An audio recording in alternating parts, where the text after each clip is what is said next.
be my girlfriend for a day?" the poor mechanic said, unaware. She was a billionaire's daughter. The midday sun cast long shadows across the cracked pavement of the small-town auto garage. Jack wiped the sweat from his brow with the back of his wrist, grease smearing across his cheek without him noticing. At 28, he had worked in this garage for over a decade, long enough to know every sound an engine could make and every judgmental look the town could give. He was hunched over the open hood of a beat-up pickup truck when Kyle, his co-worker and best friend, leaned over with a smirk. "You know she's coming, right?" Kyle teased. Jack didn't have to ask who. Miranda. And her new boyfriend, the one with the Range Rover, Kyle added for emphasis. Jack grunted, slamming the hood shut. "Yeah, I heard.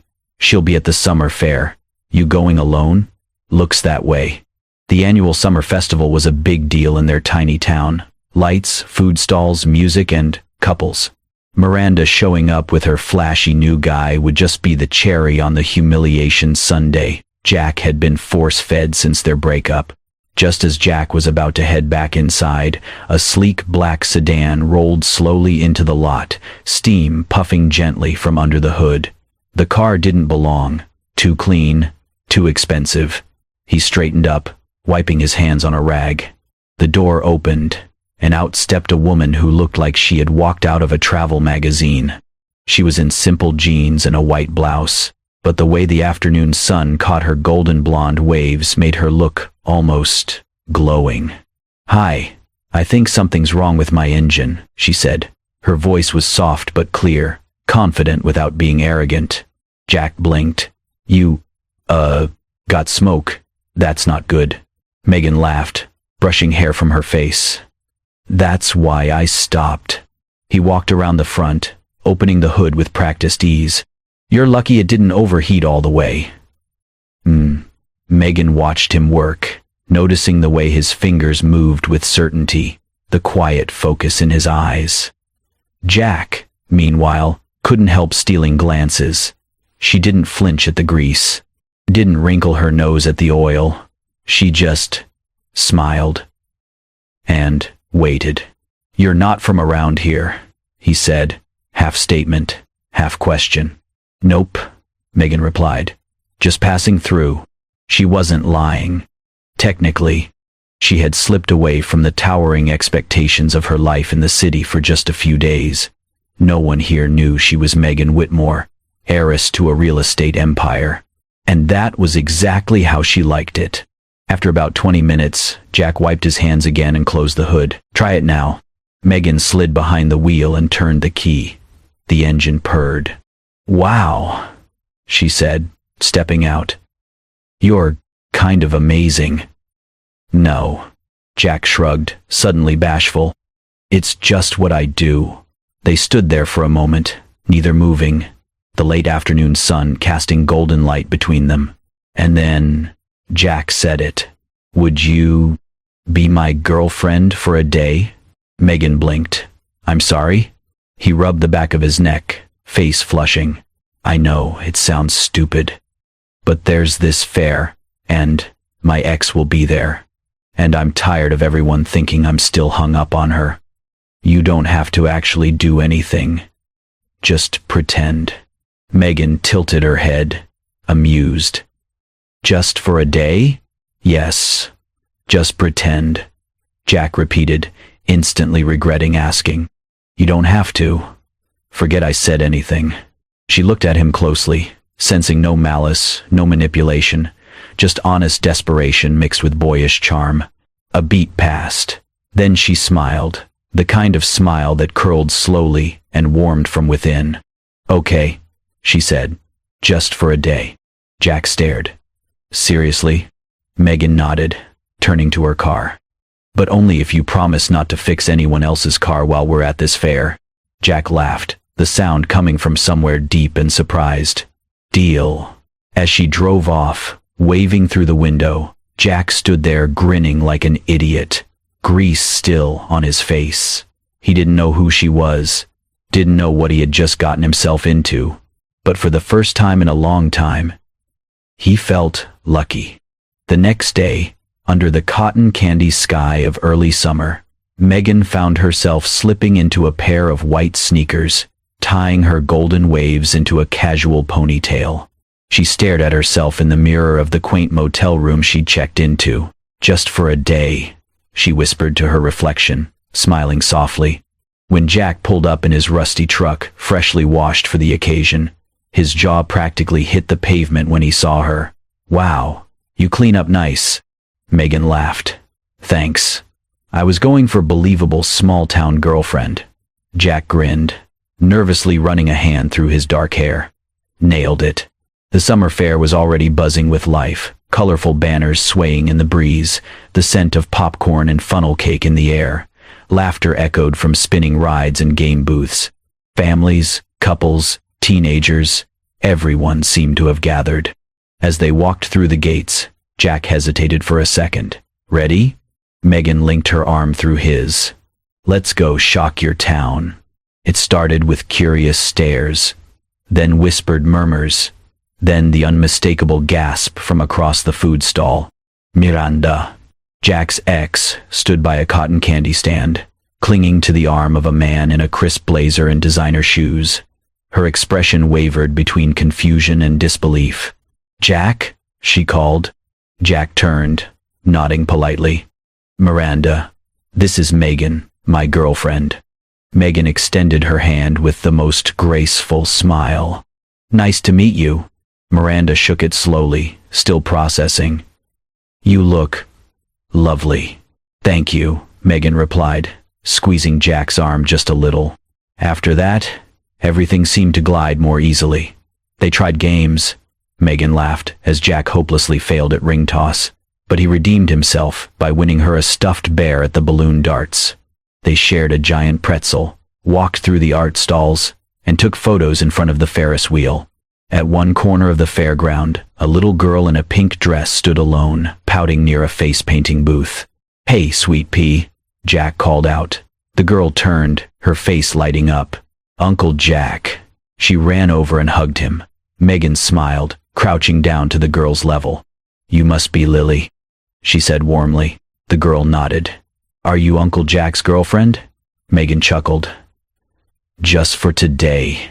They sat down on a bench nearby. Megan gently parted Lily's hair, braiding it neatly while the girl munched on a cookie.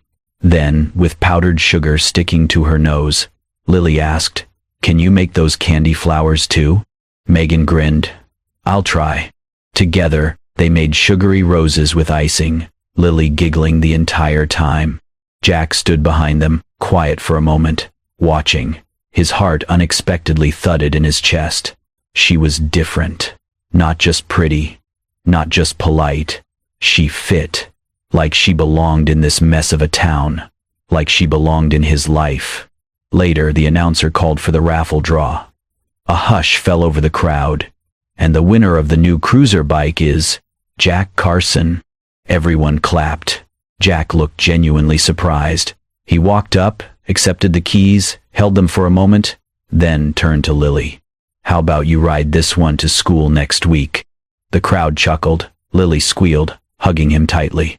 "Thank you, Uncle Jack." Megan didn't move. She just watched him, with quiet awe.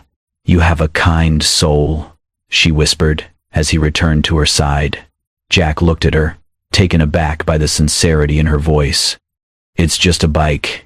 "It's not," she said, smiling softly. "It's who you are." The music swelled from a nearby stage. Couples began dancing on the grass. Jack hesitated, then held out his hand. "Just for today?" Megan nodded and took it. But as they swayed under the string lights, with laughter and summer all around them, both of them wondered, what if just one day could change everything?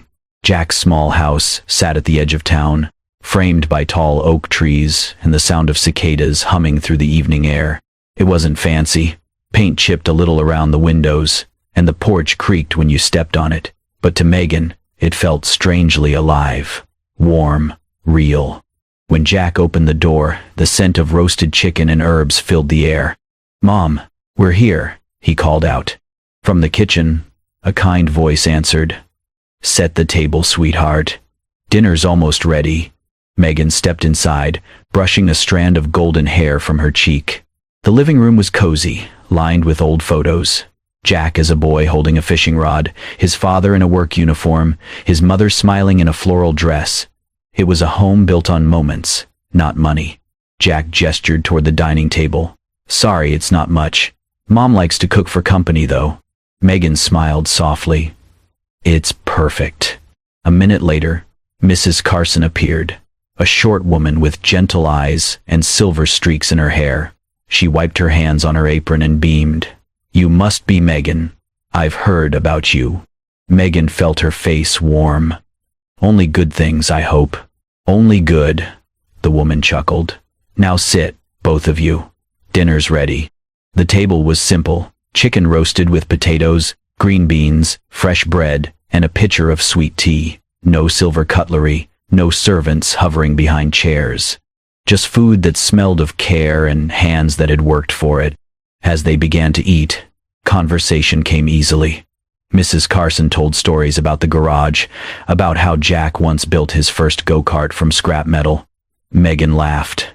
A real, unguarded laugh. Jack grinned, half embarrassed.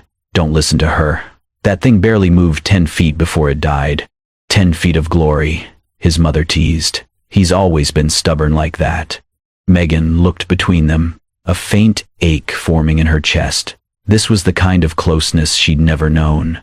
At her father's mansion, dinner was served by staff. Conversations were about mergers, deals, and expectations. No one laughed. No one reached across the table. Halfway through the meal, Megan reached for her glass of water. Her sleeve brushed the rim, just enough to tip it over. The water spilled across the tablecloth, soaking into the breadbasket. Her heart stopped. Oh no, I'm so sorry, she gasped, grabbing a napkin. But Jack was already standing. Hey, it's fine. He smiled, calm and easy, grabbing a towel from the counter. Accidents happen. No big deal. Mrs. Carson chuckled. We've had worse. Once, Jack dropped an entire pot of soup on Thanksgiving. Thanks, Mom, Jack muttered, pretending to glare. Megan froze for a second, then laughed. A small, breathy laugh that felt lighter than anything she'd let out in months. You're really not mad? Jack handed her a clean napkin. It's water, Megan. It'll dry. Her chest tightened. She wasn't used to kindness without judgment, forgiveness without consequence. In her world, mistakes had always come with lectures or headlines. Dinner ended with pie, blueberry, warm from the oven. As Megan took her first bite, she murmured, "This tastes like home." Mrs. Carson smiled gently. Then you should come by more often. For a moment, Megan wished she could. After helping clear the table, Jack walked her out to the porch. The air was cool, carrying the faint scent of rain. Fireflies blinked above the grass. Thanks for coming, Jack said quietly, leaning against the railing. Mom doesn't usually get excited about guests. She's wonderful, Megan said. So are you. Jack chuckled, rubbing the back of his neck. I don't know about that, but I'm glad tonight didn't scare you off. It didn't, she whispered, and for a heartbeat, neither spoke. Then her phone buzzed. She glanced down, expecting a casual text, but the name on the screen froze her blood. Mr. Whitmore knows you're not in New York. He's asking questions. Call immediately. Harold, estate manager. Her breath caught. Her father knew. He'd find her soon. Jack noticed her expression shift. Everything okay? Megan blinked hard and slipped the phone back into her purse. Yes, she lied. Just work. He nodded, trusting her completely. You sure? She forced a smile. Positive. They said goodnight. When she walked toward her car, her hands trembled. The glow of the house behind her felt like warmth she couldn't keep. Inside, Jack watched her drive away, unaware that her world was about to collide with his in ways neither of them could imagine. And as she disappeared into the night, Megan whispered to herself, just one more day like this, before everything changes. The next morning dawned bright and quiet, the kind of peaceful small-town Sunday where time seemed to slow down. Jack stood outside the garage, finishing up paperwork from the previous day's repairs. Megan had left her car overnight for a tune-up, and as he leaned into the passenger seat to grab her registration from the glove box, something slipped out from beneath the papers. It was a folded envelope with a hotel logo he didn't recognize, one from Manhattan. The corner of a glossy document peeked out. He reached for it absent-mindedly, expecting insurance details, but froze when his eyes landed on the name printed across the top. Megan Whitmore. His brow furrowed. The name tugged at a distant memory. He stepped back, wiped his hands, and pulled out his phone. A quick search. One tap. Then another. Megan Whitmore, 24. Only daughter of real estate magnate Edmund Whitmore, CEO of Whitmore Global. The article continued with images of her at galas, charity events, headlines about her fashion choices, education, and legacy. One photo showed her in a silver gown at a gala, hairstyle just like he remembered, but her eyes looked emptier, colder. Jack's breath left him in a rush.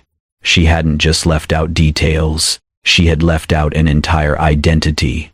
By noon, he couldn't think straight. Questions chased one another through his mind. Had she been playing him? Was this a game? Was he just a break from her golden life? When Megan showed up around 1, cheerful and carrying a small bag of pastries for his mom, Jack didn't smile. He didn't greet her with his usual calm. "Megan," he said, voice firm, "we need to talk." She blinked. "What's wrong?" Jack held up the paper. "This. Why didn't you tell me?" Her face drained of color. "Jack, you're Megan Whitmore," he said slowly, like repeating it would make sense of it all. "You're one of the richest people in the country, and you didn't think I deserved to know?" "I wasn't hiding. You weren't telling me the truth either." His voice cracked. "You came to the garage with a broken car and no last name. You let me look like a fool." Megan stepped closer. "I didn't plan this. I just wanted one day where someone talked to me like a person, not like a bank account or a headline." "You lied," Jack said quietly. "Even if you didn't mean to, you let me believe you were someone else." Her voice trembled. "Because with you, for once, I wasn't someone's daughter. I was just..." Megan. Silence fell between them, heavy and sharp. Jack exhaled slowly. "I don't know what hurts more, that you kept it from me, or that I thought I finally met someone real." Megan's lips parted, but she couldn't find the words. He turned away, hands on his hips, eyes staring at the gravel. "I don't belong in your world, you know that. But here, I thought maybe you belonged in mine." "I still want to," she said quietly. Jack shook his head, the pain raw in his eyes. "I need time, Megan." Her hands dropped to her sides. "I understand." She turned and walked to her car. Her steps were slow, heavy. The same car she had driven into town days ago now suddenly felt like a wall between them. Jack didn't look up as she drove away. Inside her car, Megan gripped the wheel, vision blurred with unshed tears. The road out of town stretched ahead, and for the first time in a long time, she didn't know where she was going. Not physically. Emotionally. Back at the garage, Jack stared at the space where her car had been, replaying her last words. "I wasn't someone's daughter. I was just Megan." And for a second, he wondered if he had made a mistake. But trust, once broken, didn't heal in a day. And neither did hearts. Megan left that same afternoon. The black car that picked her up gleamed like something from another world, a world she never truly felt part of. She sat in the back seat, hands folded in her lap, staring blankly out the window as the streets of the small town faded behind her. When the iron gates of the Whitmore estate came into view, she didn't feel relief. Just a hollow ache. Inside the mansion, everything was in its place, polished, silent, untouchable. Yet her heart felt miles away, still parked outside that modest garage, still smelling of grease and motor oil and honesty. Jack, meanwhile, went back to work the next day. But something in him had changed. His laughter didn't come as easily. He no longer whistled while tuning up engines. His friends noticed he was quieter, more distracted, but he waved them off, saying he was tired or thinking about repairs. In truth, he was thinking about her. The way she'd looked at him during the fireworks, the way she'd helped his mom without hesitation, the way she hadn't hesitated to be kind. But she hadn't told the truth, and that silence still stung. Megan tried to throw herself back into her old routines, meetings, charity galas, scheduled brunches with executives who smiled too wide. But everything now felt forced. The mansion felt colder, the people around her more distant, and every night she lay in bed, replaying his words. You knew who I was. I knew nothing. Neither of them reached out. Maybe it was pride. Maybe it was fear. Then one morning, a headline caught fire across social media. Billionaire's daughter spotted at small-town fair with local mechanic. Attached was a photo. Megan smiling, standing next to Jack. His arm was around her, her head tilted toward him. It looked like love. The article speculated wildly. Tabloid fluff about secret romances, rebellion, hidden identities. The photo had been taken from afar, clearly by someone who'd been at the fair. Within hours, reporters began appearing near Jack's garage. Cameras, microphones, questions. Are you dating Megan Whitmore? Did you know who she was? Is it true she stayed at your place? Jack tried to ignore them, but they disrupted his work. Customers grew hesitant. Some avoided the garage altogether. Others came just to gawk. His friends shielded him as best they could, but the damage was done. Jack stood behind the counter one afternoon, watching a camera crew park across the street. He let out a long breath, rubbed his eyes, and muttered, "This is exactly what I didn't want." He missed her. God, he missed her. But this wasn't the life he chose. The thunder rolled above the city as Megan Whitmore sat in the private jet, watching the rain streak the window like tears she refused to shed. Her father's voice echoed in the cabin's silence. "You are returning home tonight," he had said sharply, not waiting for her answer. "All contact with that mechanic ends immediately. You will resume your place in New York." She clenched her fists in her lap. For once she felt powerless, like a small girl again in a gilded cage. The jet landed. Wealthy chauffeurs whisked her away. No small-town roads, no waiting garages. The mansion loomed large and cold. The front doors closed behind her with a final decisive click. Weeks passed. Megan attended board meetings, charity galas, dinners that stretched past midnight. She smiled and nodded and answered questions. But behind the curtain of sophistication, she felt lost. The phone calls stopped. The messages remained open but unanswered. The name Jack Carson haunted her more than it comforted her. Meanwhile, Jack Carson was working at a construction site on the outskirts of town, a long project repairing bridges. Cameras and micro-reporters had descended on his garage, and he'd brought his tools to the new assignment to escape the glare. He arrived early each morning, worked till dusk, hands blistered, overalls stained with concrete and rain.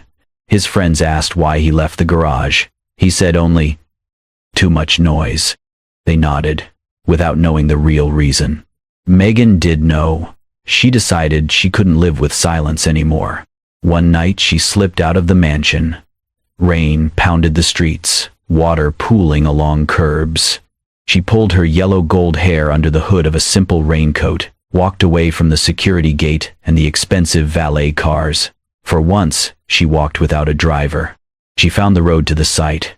The lights of the construction zone glowed in the distance, orange lamps, wet asphalt, the hiss of machinery in the downpour. She moved carefully across mud and puddles, dress shoes soaked, heart pounding. Jack was at the far side of the site, welding iron beams under a makeshift shelter. Sparks flew. He paused and saw her. Rain plastered her hair, streaking her face. She was drenched, shivering, yet standing. Jack set his torch aside, hesitated, then walked toward her. He didn't speak. She stopped 10 feet away. The rain hit them both, mingling with the dust and sweat that clung to him. "You came here." Jack said finally, breaking the silence. I came back, she whispered. He looked at her rain-soaked blouse, the golden hair dripping, the vulnerability she never let anyone see. Why? He asked softly. Because I never wanted to leave. Her voice cracked under the weight of both confessions. Jack didn't reply. He reached out and took off his high-visibility jacket, draped it around her shoulders. The jacket was heavy, the rain that soaked it heavier, but he held it steady and wrapped it around her. She looked up at him, eyes shining in the half-light. I thought you wouldn't want me. Jack's throat closed. You're the only one I ever wanted. The words came out in low tones, like a promise. They stood there, the storm around them, machines humming in the background, other workers long gone. No applause, no champagne, just two people in the rain, neither pretending anymore. Megan leaned into him. I'm here, she said. Jack pulled her closer. Then stay. She nodded. I want to. And in that moment, the rain didn't feel like punishment. It felt like cleansing, washing away the distance, the pretense, the titles. The thunder rolled again, overhead, and they stood in its light. Not a millionaire's daughter and a poor mechanic. Just Megan and Jack. It was the kind of night that changes everything. Megan stood at the edge of the driveway of her family's estate, the mansion behind her fading in the early morning light. This time, she wasn't sneaking away in the rain. This time, she was leaving by choice, with a small suitcase, a tote bag of books, and no plan beyond one simple desire, to live as herself. She moved into a modest rental on the edge of the same town where Jack lived. The house was small, with creaky stairs and windows that rattled in the wind. But it smelled like pine wood and sun, and when she made coffee in the chipped mug Jack had given her, it felt like home. Megan didn't announce her return to society. There were no press releases or interviews. She let the world forget her as Megan Whitmore, daughter of real estate magnate Edmund Whitmore. Here, she was just Megan, an eager student at a local baking class held every Wednesday morning in the back of a community center. To her quiet surprise, the class was taught by Mrs. Carson, Jack's mother. Mrs. Carson had the kind of warm, grounding energy that filled a room without trying. Her hands, dusted in flour, moved with grace and memory. She welcomed Megan with no questions, just a kind smile and an apron tied around her waist. This is how we knead dough, she said, guiding Megan's hands gently. It's about patience, not pressure. Megan returned week after week, and with each fold of dough, each swirl of icing, she felt layers of her old life crumble like stale crust. Meanwhile, Jack resumed working at the garage. He didn't make grand gestures or say romantic things, but every morning, there was a cup of coffee on her porch, black, no sugar. Some nights, he dropped by with a bag of groceries, a toolbox, or a movie he found at the thrift store. They didn't talk about love. They didn't need to. They were just together, slowly, day by day. One afternoon, Megan wandered into the back of the garage, where unused parts and old vehicles were stored. Tucked under a dusty tarp, she saw something that made her breath hitch. The first car she had driven into his life, still there, still real. She pulled the tarp back. The little car was nearly restored, its engine polished, tires replaced, upholstery freshened, but one thing had not been touched. A small scratch along the left side of the fender. A flaw. A mark from their first encounter. Jack walked in, saw her beside it. You kept the scratch, she said softly. He nodded. It's part of the story. I didn't want to erase it. She touched the dent gently. You're fixing everything else. I wanted it to run better, Jack said, rubbing the back of his neck. But I didn't want to pretend like that day didn't matter. Megan looked at him, heart swelling, not because of the car, but because of what it meant. He hadn't tried to make her life perfect. He had simply made space for their imperfect start to be honored. That night, they sat on the porch steps of her little house, sipping tea, watching fireflies dance across the lawn. Jack didn't say, I love you." Megan didn't say, "I'll never leave." But when she leaned her head on his shoulder and he laced his fingers with hers, everything they needed to say was already understood. This wasn't a fairy tale. It wasn't dramatic. There were no cameras or vows or diamonds. Just two people who had chosen to stay. And for Megan, that quiet kind of forever was more valuable than any crown her father could offer. The summer air was warm and full of cinnamon and laughter as the annual town fair unfolded like a colorful quilt over the grassy fields. 1 year had passed since the day Jack asked a stranger with golden hair to pretend to be his girlfriend. A lot had changed, but the heartbeat of that moment still echoed between them. Megan, now a familiar face in the town, wore a sundress, the color of buttercream, her hair soft in loose waves, catching the golden light of late afternoon. She had flour on her fingernail, evidence of another morning spent baking with Mrs. Carson. She still smiled like the sun, still drove that little car with the scratch on the side, and still laughed every time Jack made a joke about one-day girlfriends who stay a bit longer. Jack, in his worn denim and oil-splotched boots, had planned something, just one small surprise. As the sky began to shift into dusk, casting everything in amber glow, he took her hand. "Walk with me?" She nodded, following him through the booths and games, past the cotton candy stalls and carousel music, toward the small outdoor stage where kids had been performing magic tricks all day. Now it was empty, save for one folding chair, a microphone, and the soft flicker of string lights above. He stepped onto the stage, turned back to help her up beside him. A hush fell over the nearby crowd, curious to see what the mechanic who once gave away a brand new bicycle would do next. Jack cleared his throat. His voice was quiet, steady. "Last year," he said, "I asked someone incredible to be my girlfriend, just for a day. I didn't know her name, or her story, or that she'd ever say yes. I just knew something about her felt different." He turned to Megan, his fingers trembling as he pulled something small from his pocket. A silver ring, simple, unpolished, but warm from being held in his palm. "I can't promise you a mansion," Jack said, "or designer dresses, or vacations on yachts. I can't even promise this town won't run out of funnel cake again next year." A ripple of laughter from the crowd. "But I can promise you this," he continued, eyes never leaving hers. "I'll wake up beside you every morning wanting to earn your smile. I'll be there when the dough doesn't rise, when the car won't start, when the world gets too loud. I'll love you on ordinary days, especially on ordinary days." Megan's eyes were glassy, but her smile never wavered. She took a step closer.